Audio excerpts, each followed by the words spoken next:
जय हिंद, नमस्कार, प्रणाम। मेरा नाम है आर के श्रीवास्तव और आप देख रहे हैं मॉडर्न मेडिको पॉइंट।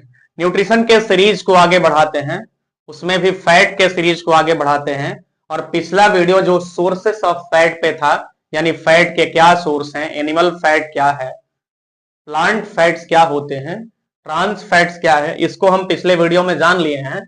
तो इस वीडियो में आइए हम बातचीत करते हैं फैट के फंक्शन की। आप कहते हैं ना, या बहुत लोगों के मुंह से सुने होंगे आप कि फैट बहुत बेकार चीज है, बॉडी में फैट नहीं होना चाहिए। I am agree with the statement, इस बात से हम सहमत हैं। लेकिन थोड़ा इस बात का भी ध्यान रखना है कि फैट हमारे बॉडी में कई फंक्शंस भी करते हैं। गुड फैट का होना हमारी बॉडी में बहुत जरूरी है। एक एग्जांपल जान लीजिए कि हमारे दिमाग में 60 से 70% फैट है, जो तरह तरह के सिग्नल को ट्रांसमिट करने, इंटीग्रेट करने और एक तरह के पूरे ब्रेन के कॉग्निटिव फंक्शन के लिए रिस्पॉन्सिबल है। अगर फैट ना हो तो हमारा ब्रेन सही से काम नहीं करेगा। ये तो एक एग्जाम्पल है, ऐसे बहुत सारे एग्जाम्पल्स हैं। जो इसी एग्जाम्पल्स की तो चर्चा इस वीडियो में हम करेंगे। तो आइए आज की वीडियो का शुरुआत करते हैं। वीडियो कहना गलत, क्लास की शुरुआत करते हैं और समझते हैं कि फैट्स के क्या क्या फंक्शंस हैं, क्या ये रोल प्ले करते हैं हमारी बॉडी में फैट ना रहे, और किस तरह के फैट ना रहे तो क्या क्या डिसफंक्शन हमारी बॉडी को हो सकता है। सभी को समराइज करके हम चर्चा करेंगे। तो शुरुआत करते हैं बिना देर किए हुए। Primary and concentrate storage of energy. Fat क्या करता है? एनर्जी को स्टोर करके रखता है।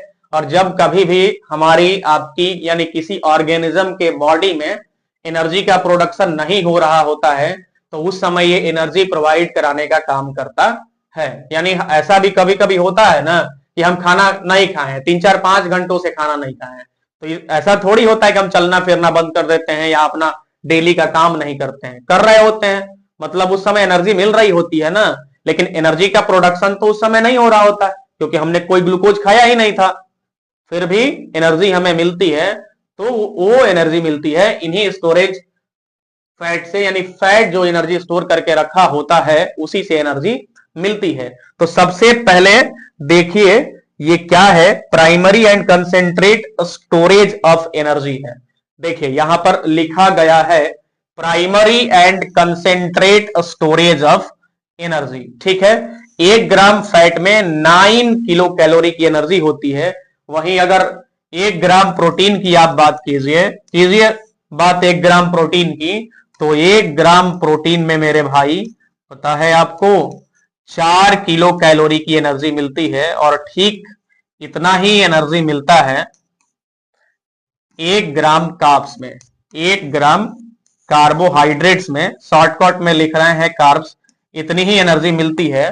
तो इन दोनों के हिसाब से लगभग दोगुना से भी अधिक एनर्जी रखता है उतना ही अमाउंट का फैट।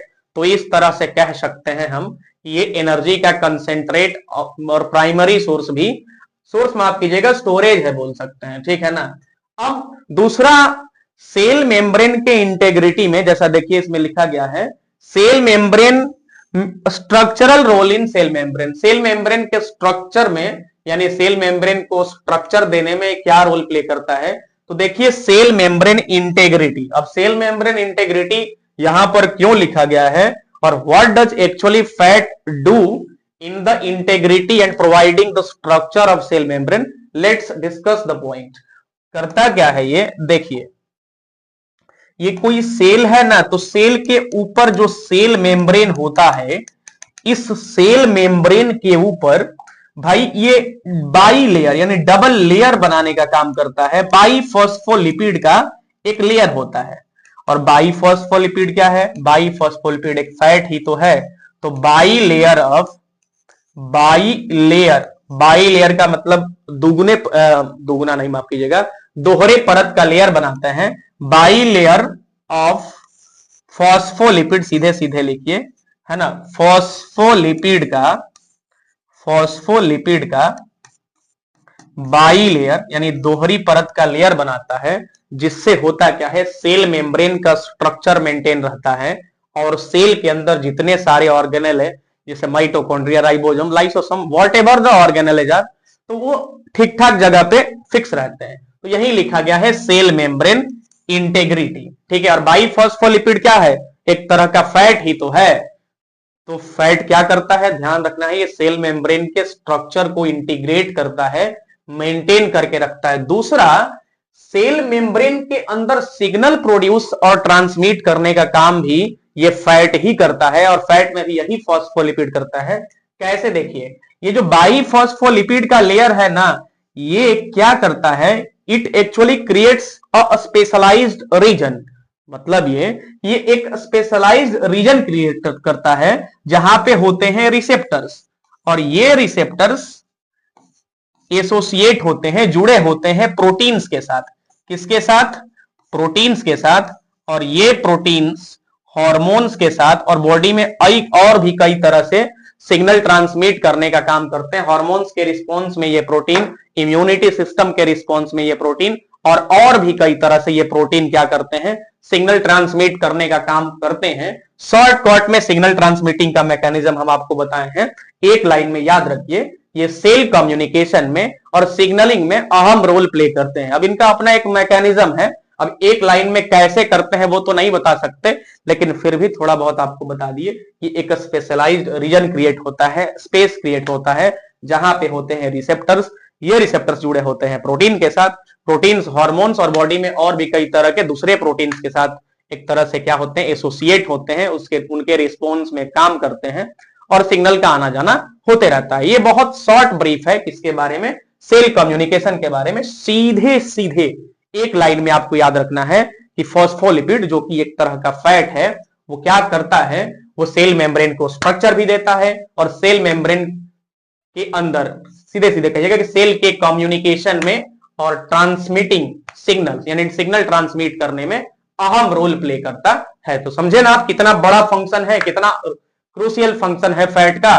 ठीक है, अब थोड़ा हम आगे बढ़ते हैं, और ये जान लीजिए कि विटामिन सॉल्युबल जो होते हैं फैट में, जैसे ए, डी, ई और के, उनको सॉल्युबल करने का काम भी ये फैट ही करते हैं। अगर ये फैट ना रहे, आगे स्लाइड में वही बात लिखी गई होगी, तो वो विटामिन ना तो सॉल्युबल होंगे, ना बॉडी में स्टोर होंगे, और अल्टीमेटली उनकी क्या हो जाएगी, कमी हो जाएगी। तो चलिए भाई, अब थोड़ा आगे बढ़ते हैं और चीजों को वन बाय वन करके एकदम कंफर्ट जोन में होकर के फील करते हैं। समझने से ज्यादा जरूरी है फील करना, क्योंकि जो चीज हम फील कर पाएंगे वो हमारे दिल में, दिमाग में, हमारे जहन में उतरती हैं। ठीक है ना, देखिए, absorption and transportation of some vitamins, क्या लिखा गया है, फैट सॉल्युबल लिखा गया है।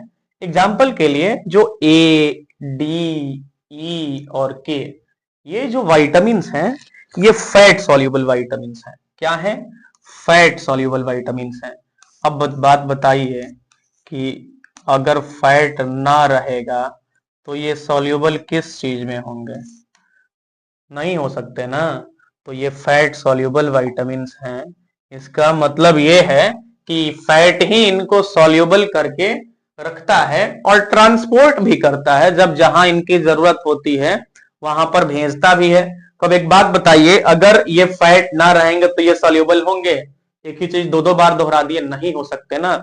विदाउट फैट, देखिए, विदाउट फैट ये ए, डी, ई और के जो सॉल्युबल फैट सॉल्युबल विटामिन्स हैं, ये क्या होंगे, they can not be soluble. ये ना तो सॉल्युबल हो सकते हैं, soluble and stored in the body, and stored in the body। जब soluble ही नहीं होंगे तो स्टोर कहां से होंगे, स्टोर भी नहीं होंगे, और जब स्टोर नहीं होंगे तो इनकी हमारी बॉडी में होगी कमी, और जब इनकी हमारी बॉडी में होगी कमी तो जो काम ये करते हैं, जो जो फंक्शंस इनके चलते होता है, वो नहीं होगा। ठीक है ना, तो एक तरह से बॉडी में कई तरह के डिसफंक्शंस आ सकते हैं। ठीक है, तो ये रहा फैट सॉल्युबल विटामिन। अब देखिए, फैट जो और काम क्या क्या करते हैं, कई सारे काम का एक बड़ा जकीरा है, वन बाय वन करके एक एक करके हम आपके सामने परत दर परत ला रहे हैं। देखिए, लाइपोप्रोटीन जो कि एक तरह का फैट है, एलडीएल और एचडीएल, हम पिछले वीडियो में, पिछले का मतलब 2-3 पहले वीडियो में, जिसमें हम लाइपोप्रोटीन पढ़ा रहे थे, एचडीएल, एलडीएल, वीएलडीएल सब बताए हैं, उसमें एक जो लाइपोप्रोटीन है, और लाइपोप्रोटीन में जो एलडीएल है एक तरह का फैट है, और जानते हैं इनका हमारी बॉडी में काम क्या है, ये क्या करते हैं, कोलेस्ट्रॉल को टिश्यू तक ट्रांसफर करते हैं। क्या करते हैं, ट्रांसफर करते हैं टिश्यू तक। तो अगर एलडीएल नहीं रहेगा तो ये काम नहीं होगा। ठीक है, अब ये काम अच्छा है बुरा है वो अलग की बात है, ठीक है ना। ट्रांसपोर्ट क्या करते हैं, ट्रांसपोर्ट करते हैं कोलेस्ट्रॉल को टिश्यू तक, जहां पर इस कोलेस्ट्रॉल का यूज कर लिया जाता है कई तरह के फंक्शंस में, जैसे एस्टर ग्लिसराइड बनाने में, और भी कई तरह के फंक्शंस में इनका यूज कर लिया जाता है। तो ये बात समझना है। अब दूसरा जो समझना है आपको, देखिए एचडीएल के बारे में सुनिए। एचडीएल क्या करते हैं, थोड़ा सा दम धरिए, थोड़ा सा आगे बढ़ाते हैं, रुक जाइए, मेरा बोर्ड रुक गया है थोड़ी देर के लिए, मशीन है रुक सकता है, ये समझना होगा आपको। मैं चाह रहा हूं कि फिगर से ही आपको समझाऊं। जो एचडीएल है, एचडीएल का भी काम है ब्लड स्ट्रीम्स में से फैट को, कोलेस्ट्रॉल को लिवर के पास भेजते हैं। ये कहां पे, लिवर के पास भेजते हैं, और लिवर उन फैट का यूज करके कभी बाइल जूस के प्रोडक्शन में, कभी एस्टर ग्लिसराइड के प्रोडक्शन में, और कई तरह से लिवर उन फैट का, उन कोलेस्ट्रॉल का यूज कर लेता है, जिससे क्या होता है, ब्लड स्ट्रीम में यानी ब्लड में कोलेस्ट्रॉल का लेवल कम रहता है, प्लेक नहीं बनता। प्लेक नहीं बनने का मतलब कहीं भी ब्लड के पाइप में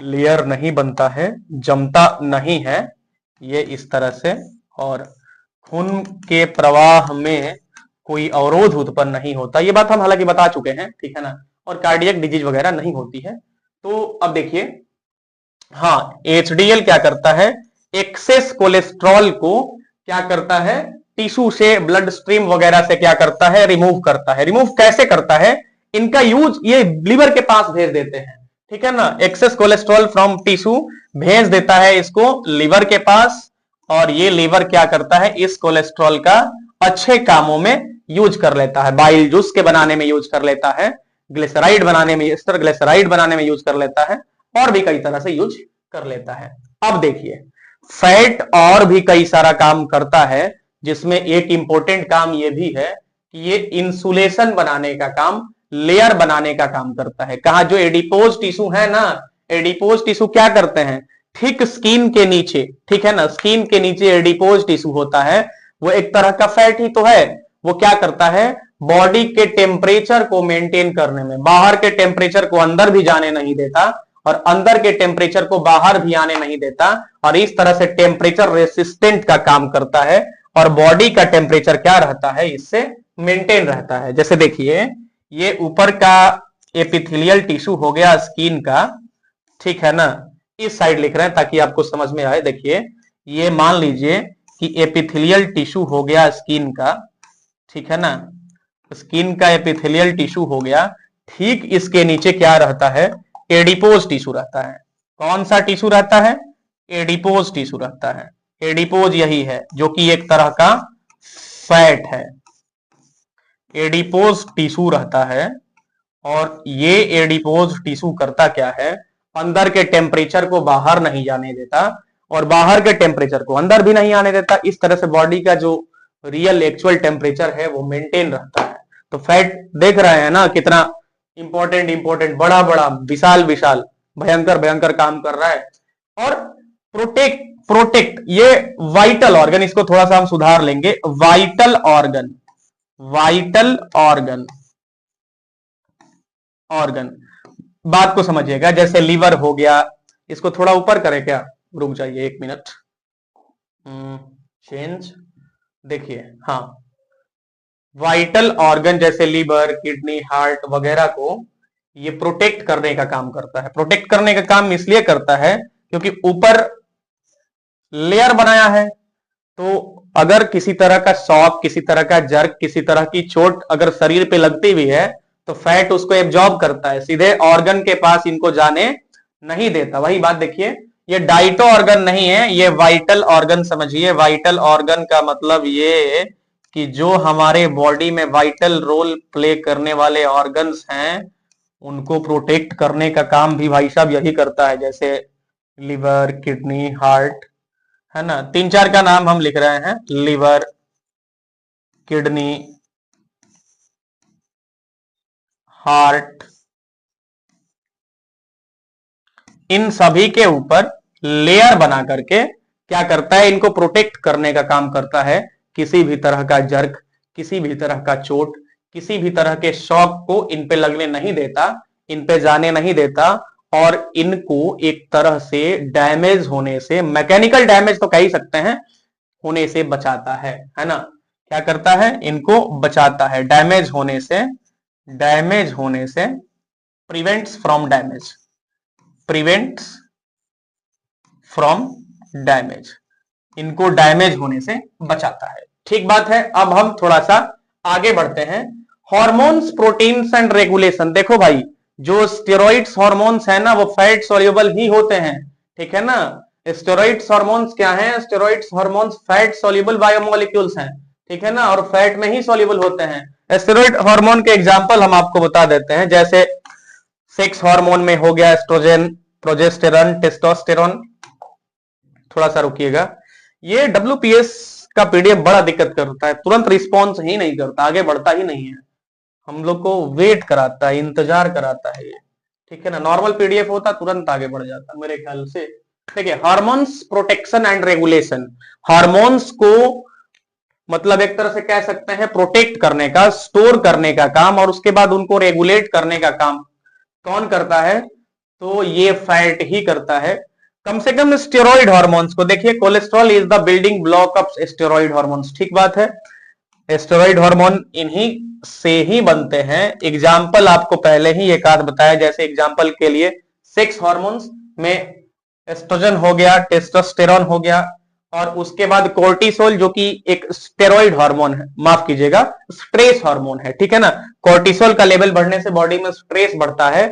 और इसके बाद एल्डोस्टेरॉन, जो यहां पे देखिएगा, ये क्या है, regulate blood PBP, blood pressure को रेगुलेट करता है। ये सब के सब क्या है, फैट सॉल्युबल हार्मोन्स हैं। तो अगर ये फैट ना रहे तो बताओ भाई साहब, ये सब सॉल्युबल होंगे, नहीं होंगे। तो जब सॉल्युबल ही नहीं होंगे तो शरीर में रहेंगे कैसे, वो तो बॉडी से बाहर निकल जाएंगे ना एक्सक्रेशन के रास्ते, तो इनकी हो जाएगी कमी। और जब इनकी हो जाएगी कमी, तो इनकी कमी से जो जो बॉडी में दिक्कत हो सकती है वो सब होगा। तो बताओ भाई, इन सभी प्रॉब्लम का सॉल्यूशन है कि नहीं फैट, है ना। तो ये नहीं कह सकते एक लाइन में कि फैट नहीं होना चाहिए, फैट बहुत बुरी चीज है, फैट जी का जंजाल है। नहीं भाई, फैट रहना बॉडी में जरूरी है। हाँ, गुड फैट होना चाहिए, और उतना ही फैट होना चाहिए जितना जितना कि हमें जरूरी है, उससे ज्यादा तो नुकसान हो जाएगा। Excess of everything is bad. तो ये बात ध्यान रखना है। कोलेस्ट्रॉल क्या करता है, बिल्डिंग ब्लॉक से स्टेरॉइड हार्मोन्स का। एग्जांपल के लिए सेक्स हार्मोन स्टेरॉइड हार्मोन है, जैसे प्रोजेस्टेरॉन, टेस्टोस्टेरॉन। उसके बाद कोर्टिसोल जो कि स्ट्रेस हार्मोन है, और ठीक इसके बाद देखिए एल्डोस्टेरॉन जो बीपी को मेंटेन करने वाला है। अब एल्डोस्टेरॉन बीपी को कैसे मेंटेन करता है, इस चीज को हम यहाँ पे स्किप करते हैं, क्योंकि हम पढ़ रहे हैं न्यूट्रिशन, और न्यूट्रिशन में भी हम पढ़ रहे हैं फैट के वर्क, तो उतना ही जाने जितना हमें जरूरी है जानना। तो इन सभी के लिए मेन चीज है वो है फैट, इन सभी के लिए फैट ही कारगर है। तो फैट का काम एक ये भी है, आप एक लाइन में, एक वाक्य में हमारे वचन को समझिए। अब थोड़ा सा क्या पूरा ही आगे बढ़ते हैं, और इस स्लाइड को पीछे करते हैं। अब देखिए, रेगुलेट्स इन्फ्लेमेशन, आपको बताए थे ना ओमेगा 3 ओमेगा 6 वगैरह में कि ये एंटी इन्फ्लेमेटरी होते हैं, ये सूजन को, इन्फ्लेमेशन को कम करते हैं। तो चाहे ओमेगा 3 हो चाहे ओमेगा 6, है तो फैट ही, है ना। इसी बात को यहां पर लिखा गया है, देखिए ओमेगा 3 फैटी एसिड क्या है, have anti inflammatory effect, anti inflammatory property. तो ओमेगा 3 फैटी एसिड जो कि एक तरह का फैट है, ये एंटी इन्फ्लेमेटरी है, इन्फ्लेमेशन को, सूजन वगैरह को कम करने के लिए ये रिस्पॉन्सिबल होता है। तो हुआ ना एक बड़ा काम इसका, एक मेन काम इसका, ये एंटी इन्फ्लेमेटरी प्रॉपर्टी के साथ हमारी बॉडी में इन्फ्लेमेशन को कम करने का काम करता है। ओमेगा 6 फैटी एसिड ये भी एक तरह का फैट ही है, और इसके हमारे बॉडी में क्या क्या काम थे, इस बात को हम पिछले वाले वीडियो में एकदम ही डिस्कस कर चुके हैं, ठीक है। फिर भी अब स्लाइड को आगे बढ़ाते हैं, और अब हम जान रहे हैं, अब हम सीखने का प्रयत्न कर रहे हैं ठीक है। ब्रेन एंड नर्वस फंक्शन की भाई बताओ कि फैट का ब्रेन के फंक्शन में क्या इंपॉर्टेंस है। तो पिछले वीडियो में हमने बताया था कि फैट माइलिन शीथ बनाने का, इंसुलेशन बनाने का काम करते हैं। देखिए जैसे ये न्यूरॉन्स है ना, पहले बता देते हैं और वही जो बताएंगे वही मैंने ही लिखा है तो वही लिखे हैं। देखिए तो जो माइलिन शीथ है ये थोड़ा रेड कलर से बनाते हैं हम। माइलिन शीथ इंसुलेशन बनाने का काम ये फैट ही करते हैं और यही माइलिन शीथ तो सिग्नल के तेजी से ट्रांसपोर्टेशन में अहम भूमिका निभाता है, क्रूशियल रोल प्ले करता है। और तो इस तरह से हम कह सकते हैं ना कि ब्रेन के फंक्शन में फैट का बहुत अहम रोल है। अरे भाई इतना समझो ना, 60 से 70% ब्रेन में फैट ही है। ठीक है, देखो देखो भाई, brain consist of 60% fat primarily composed of omega 3 fatty acid, जो ओमेगा 3 फैटी एसिड का और उसमें भी डीएचए डोकोसा हेक्सेनोइक एसिड का बना होता है। ठीक है, अब उसका क्या क्या कैसे कैसे काम है उस चीज को थोड़ा स्किप करते हैं, केवल इतना समझते हैं कि fat helps in cognitive memory and neural signalling. Neural signalling का मतलब यही सिग्नल के ट्रांसमिशन में अहम रोल प्ले करता है। अगर फैट ना हो, डीएचए डोकोसा हेक्सेनोइक एसिड जो कि एक तरह का ओमेगा 3 फैटी एसिड है ना रहे, तो ब्रेन का कॉग्निटिव फंक्शन का मतलब मैसेज को लेना, मैसेज को इंटीग्रेट करना फिर देने, ये काम करने में ब्रेन मतलब ठीक ठाक नहीं रहेगा और ब्रेन का फंक्शन एक तरह से अस्त व्यस्त है ना, एकदम खत्म है ना। नर्व प्रोटेक्शन का काम करता है। देखिए नर्व प्रोटेक्शन का लेयर बनाया है तो प्रोटेक्शन का काम करेगा ही। ठीक है, fat deficiency led to neurological disorder. सही बात है भाई, जब इतना बड़ा रोल प्ले कर रहा है, सिग्नल ही को ट्रांसमिट करा रहा है और यही नहीं रहेगा तो सिग्नल का ट्रांसमिशन होगा कैसे, ना होगा ना। और जब सिग्नल का ट्रांसमिशन नहीं होगा तो ब्रेन का फंक्शन गड़बड़ होगा ही। तो यही बात लिखा गया है। और जब ब्रेन का फंक्शन गड़बड़ होगा तो न्यूरोलॉजिकल डिसऑर्डर होंगे ही होंगे। तो ये रहा ब्रेन के फंक्शन में फैट का, ओमेगा 3 फैटी एसिड का, डीएचए का रोल, जो कि एक तरह के फैट ही है। तो फैट का काम आप समझे, ब्रेन में कितना फैट होता है ये भी आप समझे। अब हमको आगे बढ़ने दीजिए आप। ठीक है, चलिए। हाँ, अब ये न्यूरॉन का एक फोटो दिया हुआ है, इसमें ज्यादा कुछ मेरे ख्याल से नहीं है, बस फोटो समझिए आप। बचपन में हम लोग किताबों में फोटो बड़ा देखा करते थे, फोटो वाली किताब नहीं है तो ना लेना है। देखिए ये माइलिन शीथ बनाने का, माइलिन शीथ का मेरा मतलब, माइलिन शीथ का नहीं, माइलिन शीथ से मेरा मतलब इंसुलेशन बनाने का काम फैट का था, जो कि हम पिछले वाले स्लाइड पे बता ही चुके हैं। यह न्यूरॉन्स का एक साफ सुथरा स्ट्रक्चर है। अब आगे बढ़ते हैं, इसमें कुछ हमको बताना नहीं है क्योंकि बताने के लिए बनाया ही नहीं गया है इस चीज को। तो क्लासिफिकेशन ऑफ लिपिड, ये बेकार का स्लाइड है, इसको मैंने पढ़ा ही दिया है क्या। अच्छा, role in metabolism and satiety. अच्छा इस चीज को समझ लीजिए भाई, मेटाबॉलिज्म के रोल में फैट का क्या भूमिका है। अब देखो सुनो भाई, फैट होता है स्लोली डाइजेस्टेबल, ठीक है ना। फैट मतलब धीरे धीरे डाइजेस्ट होता है। अब हम खाना खाए हैं, भोजन ग्रहण किए हैं, तो ऐसा भी भोजन नहीं होना चाहिए जो बहुत जल्दी तुरंत ही डाइजेस्ट हो जाए और फिर 20 मिनट के बाद फिर भूख लग जाए, फिर खाएं फिर भूख लग जाए, ऐसा नहीं होना चाहिए ना। एपेटाइट होना चाहिए, भूख होना चाहिए, लेकिन एक्सेस भूख तो नहीं होना चाहिए। तो भूख को कम करने में एक नियमित टाइम पे भूख लगे, फैट का अहम रोल है। ये स्लोली स्लोली डाइजेस्ट होता है, धीरे धीरे डाइजेस्ट होता है। तो देखो भाई, fat take longer to digest, helping to control hunger and ever नहीं ओवर ईटिंग, है ना। फैट ओवर ईटिंग से हमको बचाता है, मतलब धीरे धीरे डाइजेस्ट होता है तो भूख भी बहुत ज्यादा एक ही बार नहीं लगेगी और ये अच्छी चीज है। ऐसा बात नहीं है कि अभी तुरंत खाए फिर तुरंत भूख लगे, फिर खाए फिर भूख लगे, फिर खाए फिर भूख लगे, पूरा भस्म खा जाओगे भाई, ऐसा नहीं खाना है, ठीक है ना। Promotes satiety hormone which regulates appetite. Leptin hormone होता है जो एडिपोज टिश्यू द्वारा सिक्रीट होता है। बताते हैं, देखो एडिपोज टिश्यू एक तरह का हार्मोन लेप्टिन बनाता है, ठीक है ना, यहीं पे लिख देते हैं, ठीक है। हार्मोन, ये हार्मोन बनाता है एडिपोज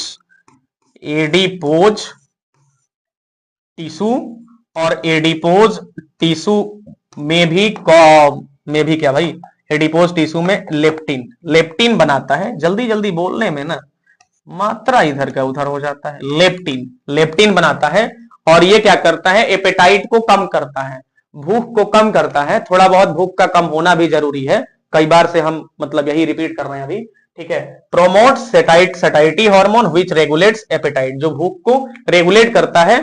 भूख को कम करना मतलब एक लाइन में नहीं कह सकते, लेकिन रेगुलेट करने का मतलब यह है कि जब जरूरत हो तो भूख लगता है, ऐसा नहीं कि खा लिए हैं अभी ओवर ईटिंग किए हैं फिर भूख लग गया, ये काम नहीं करता ये, ठीक है।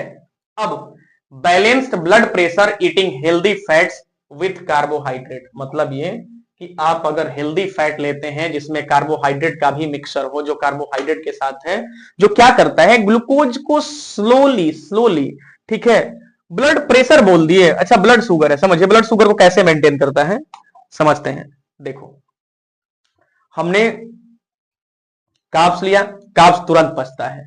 अब केवल कार्बोहाइड्रेट खाएंगे, केवल कार्बोहाइड्रेट लेंगे हम, तो पचने में देरी नहीं होगी।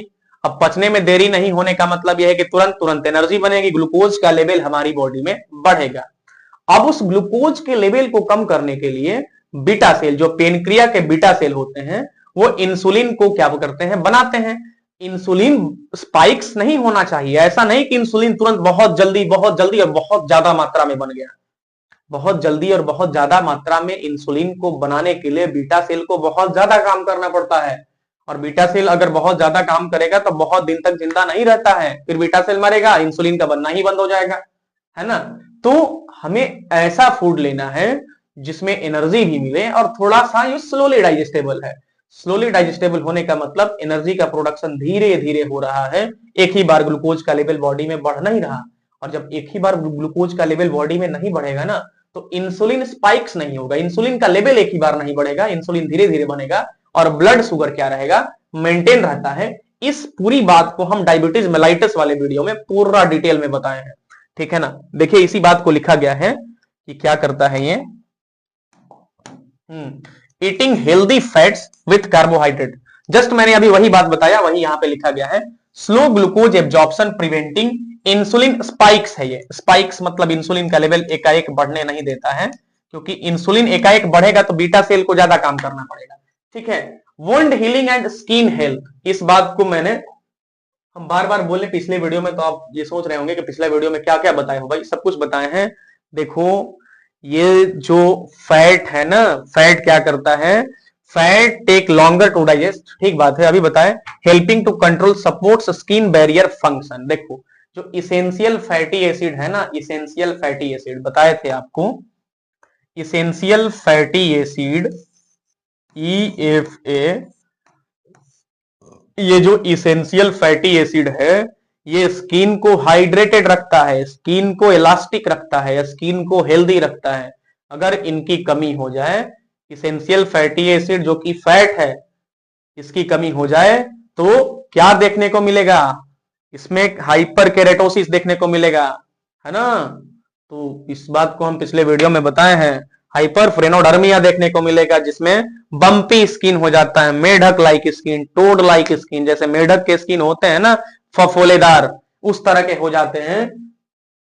तो मेरे कहने का टोटल मतलब ये है कि फैट स्किन को हेल्दी रखने में कितना इंपॉर्टेंट है, तो फैट का हमारी बॉडी में होना भी कम से कम इस स्लाइड में जो इसेंशियल फैटी एसिड लिखा गया है इसका होना हमारी बॉडी में जरूरी है। तो हम इस वीडियो में अलग अलग फैट का, एक ही फैट नहीं, कई तरह के फैट का, जैसे ग्लाइकोलिपिड का, इसेंशियल फैटी एसिड वगैरह का, सबकी चर्चा की है कि कब कब कहां कहां किसका होना जरूरी है और वो क्या क्या हमारी बॉडी में फंक्शंस करते हैं। तो ये पूरा video wound healing and skin healthy, ठीक है, जब स्किन हेल्दी रहेगा तो ही घाव सूखेगा, तो वहां पर भी स्किन का लेयर बनता है। ये सब देखिए, essential fatty acid maintains skin healthy, skin hydration, skin को हाइड्रेटेड रखता है, जो कि अभी मैंने बताया। प्रिवेंट्स ड्राइनेस, जिससे स्किन सूखा सूखा नहीं होता, उस पर रेडनेस नहीं होती, बम्पी स्किन नहीं होता, टोड लाइक स्किन नहीं होता, हाइपर केरेटोसिस नहीं होता, स्किन मोटा नहीं होता, और ये सब चीजें नहीं होती, तो स्किन हेल्दी रहता है। तो आज के इस वीडियो में पूरी की पूरी चर्चा कर डाली है फंक्शन के फैट की। अब अगले वीडियो में, या हाँ अगले वीडियो में ही हम बातचीत करते हैं डाइजेशन ऑफ फैट की, कि हमारी बॉडी में फैट आखिर डाइजेस्ट होता है तो होता कैसे, ठीक है। और डाइजेशन ऑफ फैट के बाद हम स्टार्ट करेंगे प्रोटीन। ठीक है, तो मुझे इजाजत दीजिए, इस वीडियो में इतना ही। मिलेंगे अगले वीडियो में एक नए टॉपिक के साथ। नया टॉपिक हमारा होगा डाइजेशन ऑफ फैट। तब तक के लिए खुश रहें, मस्त रहें। धन्यवाद। हमारे चैनल को सब्सक्राइब करते रहें, शेयर करते रहें। बहुत ज्यादा एफर्ट, कोशिश, मेहनत, प्रयास हमारे द्वारा दिया जा रहा है, उसका थोड़ा सा 10% फीडबैक भी आप दीजिएगा तो हम आगे काम करने के लिए मोटिवेटेड रहेंगे। धन्यवाद। इस वीडियो में इतना ही।